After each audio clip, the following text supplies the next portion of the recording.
I'm here with Tali Farhadian-Weinstein, a candidate for District Attorney of Manhattan, focusing on pressing issues facing our city, ranging from gun violence to immigration.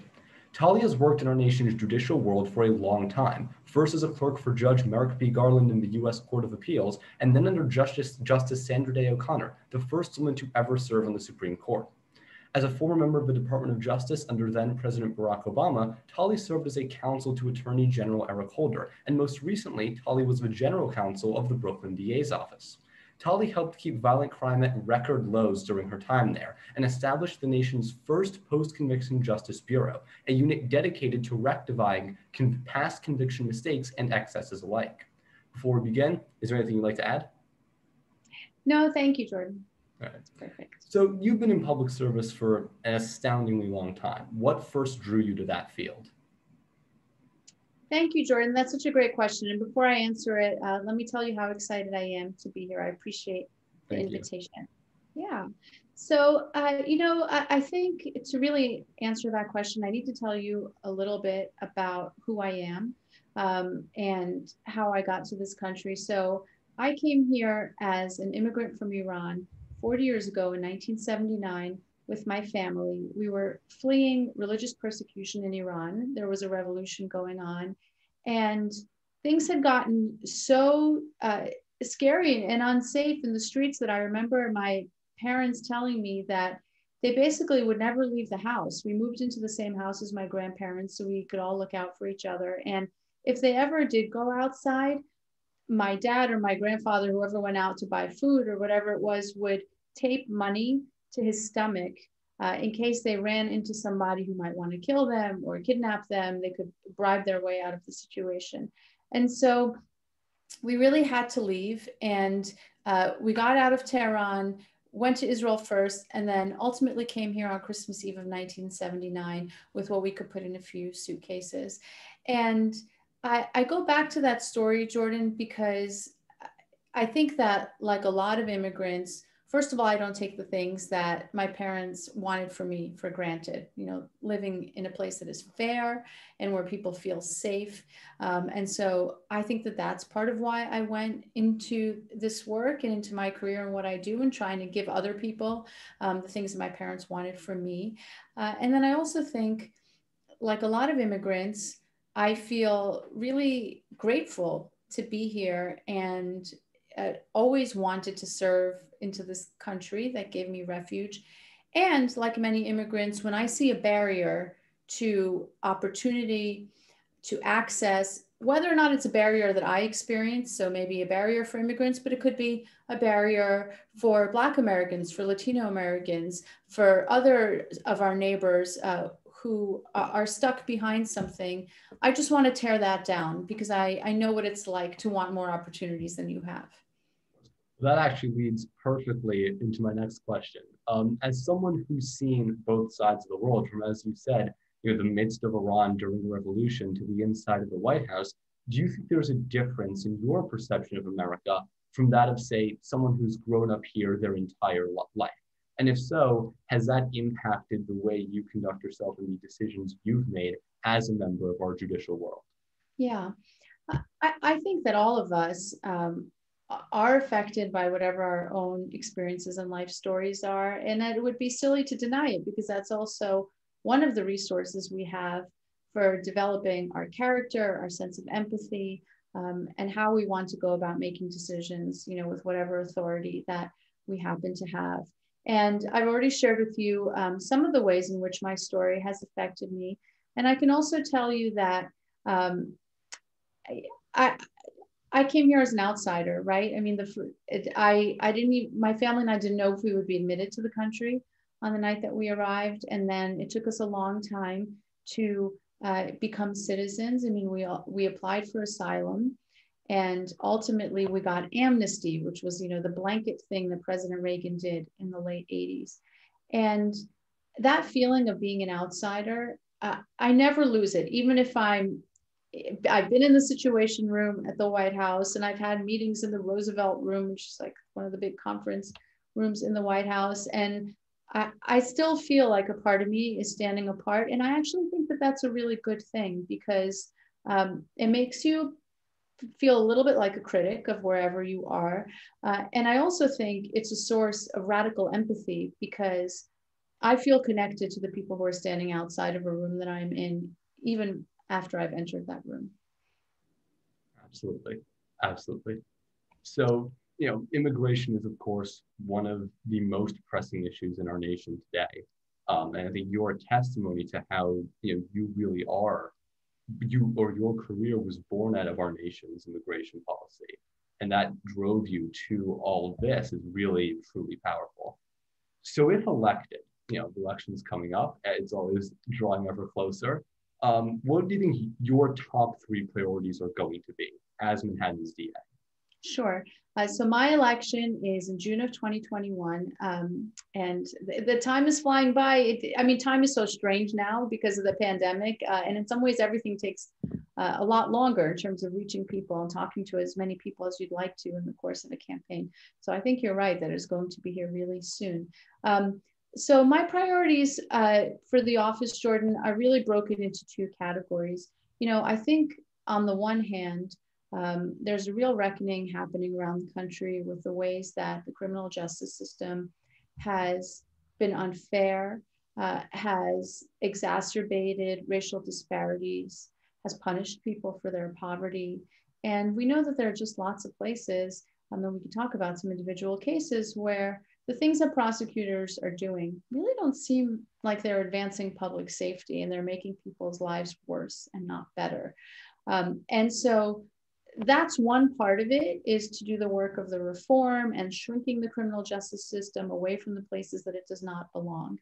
And then I think on the other side, we have to do better on actually delivering on safety, particularly for the people who are the most vulnerable to violence and other bad acts. And so I'm thinking a lot about gun violence. As you know, we've had a terrible surge in shootings in New York City this year. We have had twice as many shootings as last year, and that includes the pandemic months where people were stuck inside and still sort of are. And the year is not even over yet. So that's a big priority for me.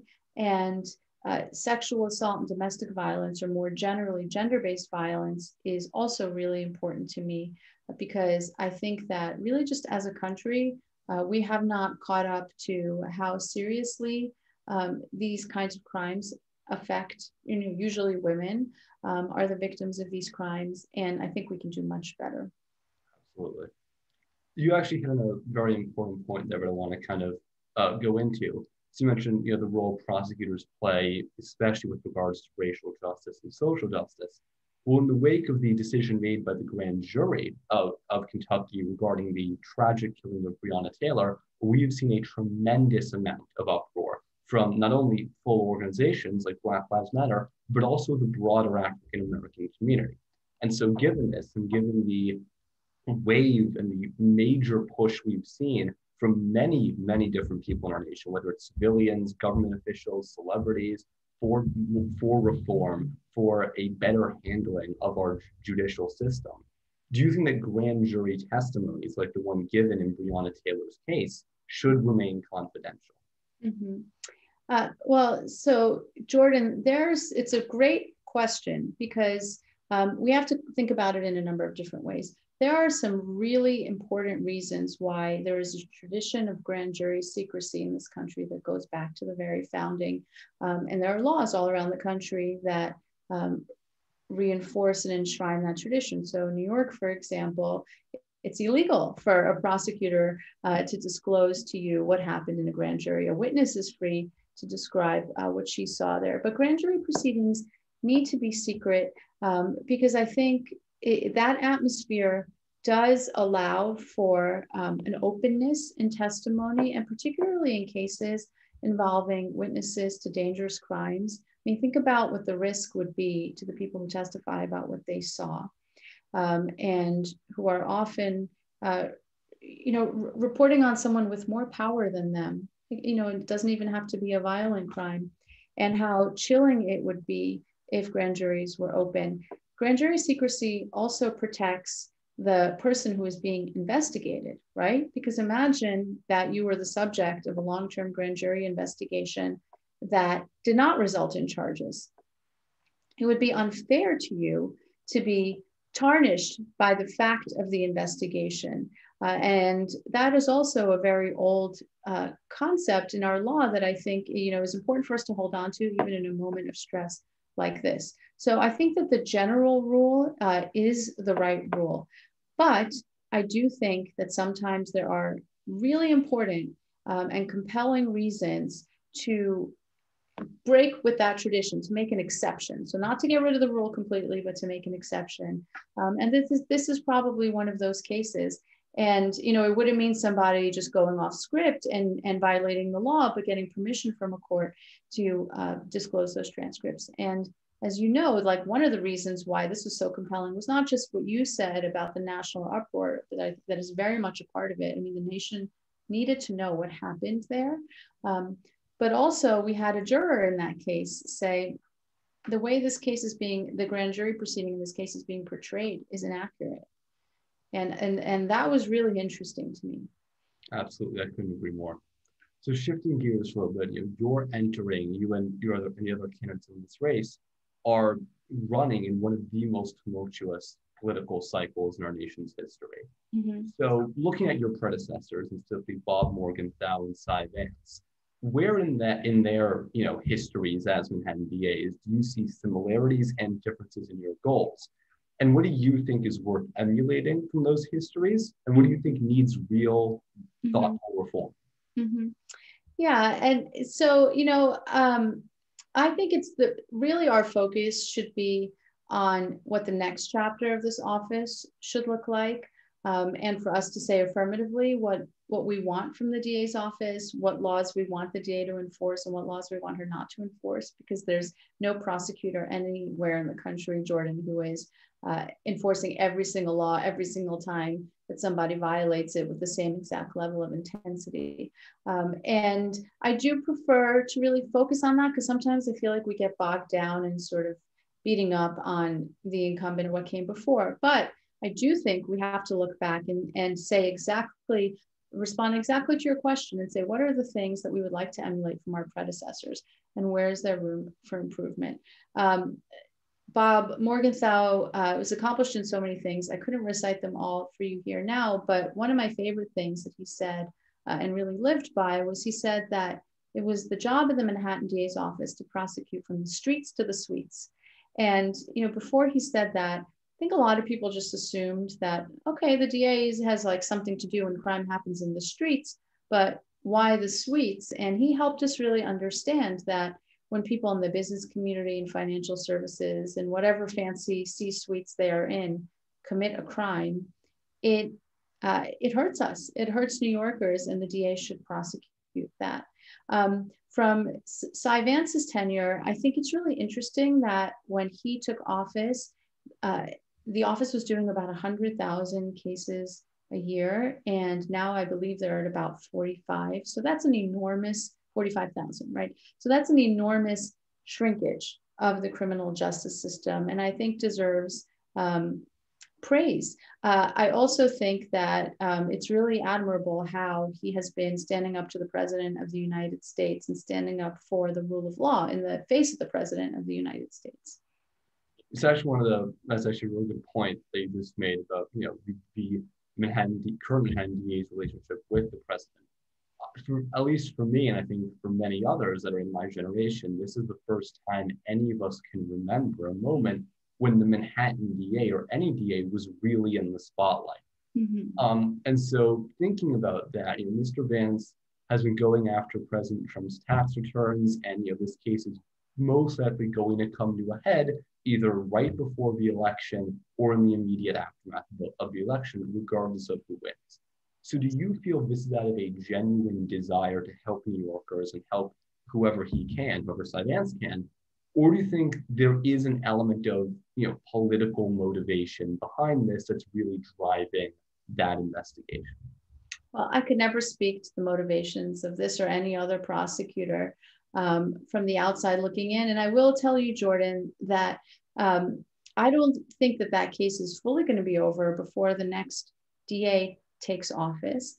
And I think it's really important, and not all candidates in my race live by this, but I do, for us not to comment on open cases. It's fine for us to say we stand with certain principles. We think it's important to hold everyone accountable under the law, whether they be the president or an ordinary citizen whose name you don't know.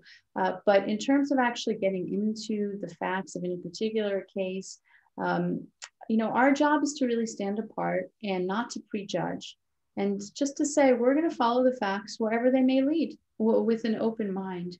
I think there's a real degradation that's happened in some parts of our society where people will just say lock her up, or lock him up.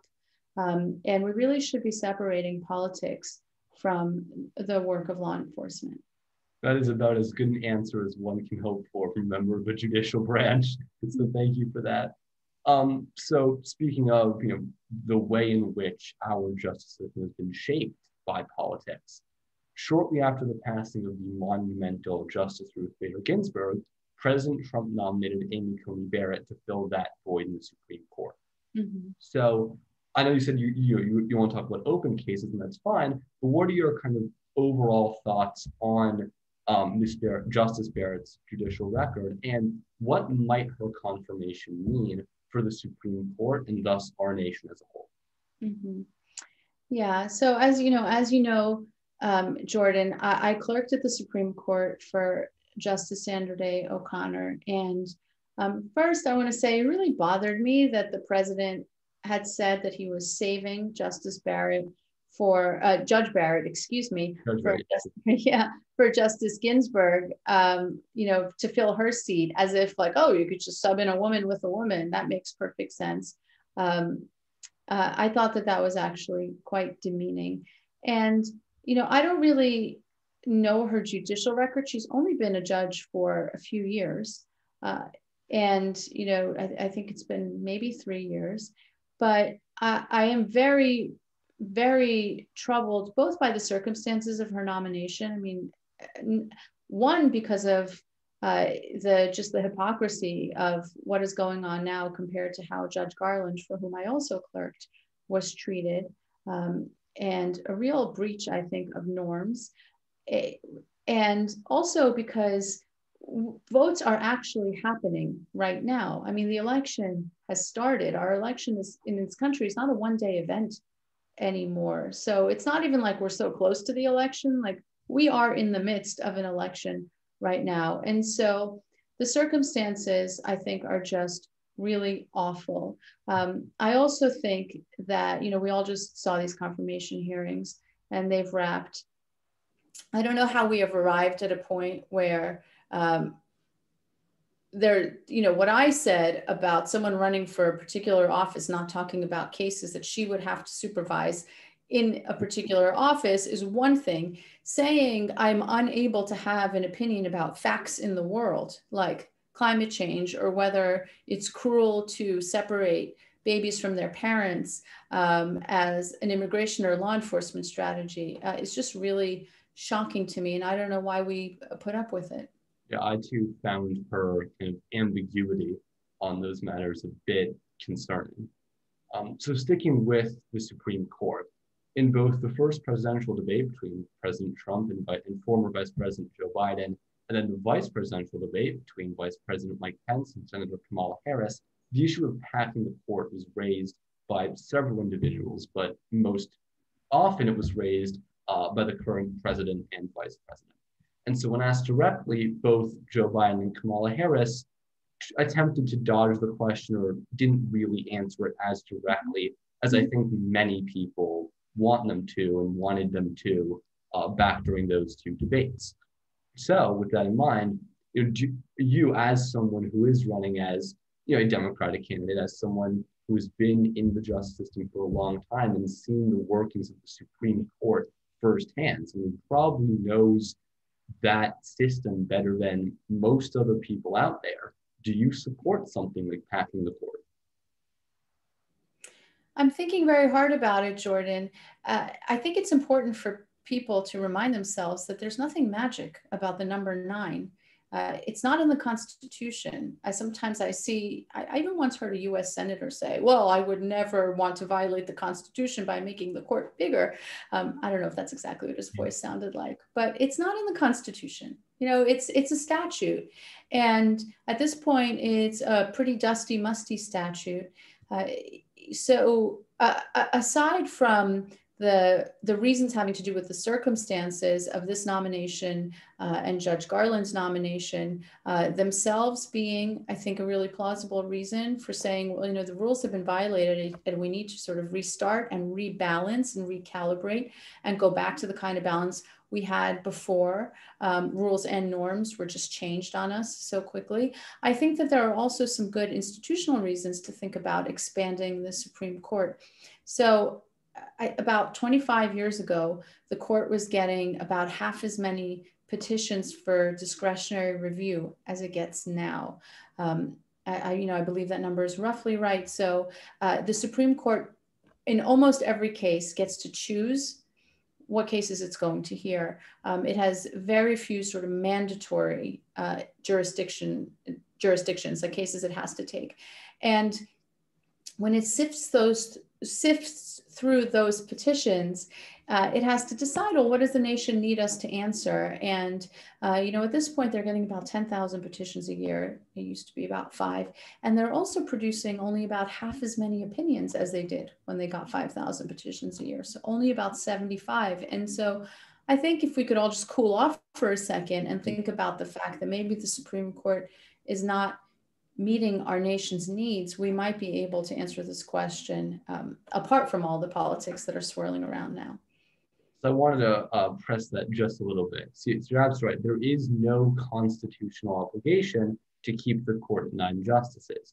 But does expanding it, or whether just one party expanding it, not dramatically reshape our government and consequently sort of undermine the role of Congress? Well, one might argue that the reshaping has happened by one party because of the way that they have conducted themselves in the last few nominations to the Supreme Court. And, even if we were to put that aside, expanding the court need not happen all at once. I mean, we might come up with a system where we are adding seats in a staggered way in order to account for some of the concerns that you've expressed. That's actually a very good point. So this is shifting gears a fair degree, but it is still a very important issue. So we've seen an unprecedented level of engagement from kids, and especially those in my generation, whether it's via in-person activism, as we've seen with the protests over the summer, whether it's starting social media foundations and getting others more engaged, fundraising via social media. There's been this wave and this slow, almost de-aging of those who are engaged in politics. So what's your message to all those high school students who can't vote, who can't, in a sort of quote unquote by the books way, engage in politics, but who still aspire to help change our nation for the better? Yeah, well, first, I really want to say that I am just in awe of you and your peers because I do think that you are all engaged in a way that I was not, and the kids I knew were not when we were in high school. And you've really risen to this moment, and there are many movements going on across our country right now that I think you're not just participating in, but are actually leading in. Climate change really being the first among those, but also so much of what we're seeing in the protests for racial justice around the country. I look out and I see the commonality is that everyone is so young. And I think that that's just terrific. So in a way, you've already answered your own question, because it seems to me that your generation understands that there are lots of different kinds of power in politics. And surely voting is the most fundamental, but until you have that, and of course some high school students will be able to vote, even in my election, I would think, you should use every kind of power you have. And that includes persuading the adults in your house to see things in a way that they may have not. They need to learn from you. I think we all need to learn from you. You are our masters on social media and on just being really creative, particularly during the pandemic, in how we can reach people, teach people, and hear people. Thank you so much for that. That I think is everything I have for you. Is there anything else you'd like to say to whoever may watch this or read the transcript later? I actually really love the note that you ended it on, Jordan, because I am actually quite hopeful that a silver lining of in all of this awfulness that none of us would have ever wanted is that there is, I find, just an intense engagement now with some of these issues. It used to be that no one had ever heard of the DA, as you said, or wasn't really thinking about local politics. And now we really understand that our lives depend on it. So my message to you is to please stay engaged, whoever is listening to this. I would love to have anyone who's interested in talking to my campaign, both sort of, give us your thoughts on what we're doing. We're trying out some new things. Like I have a podcast for the campaign called Hearing, a new way to try to talk to people during the pandemic. But also, just find the thing that you care about and try to make the world look more like you want it to look like. Well, thank you so much for coming on and talking for this. Really Thank you. Thank you so much, Jordan. I loved being here. I can't wait to see it. Thank you.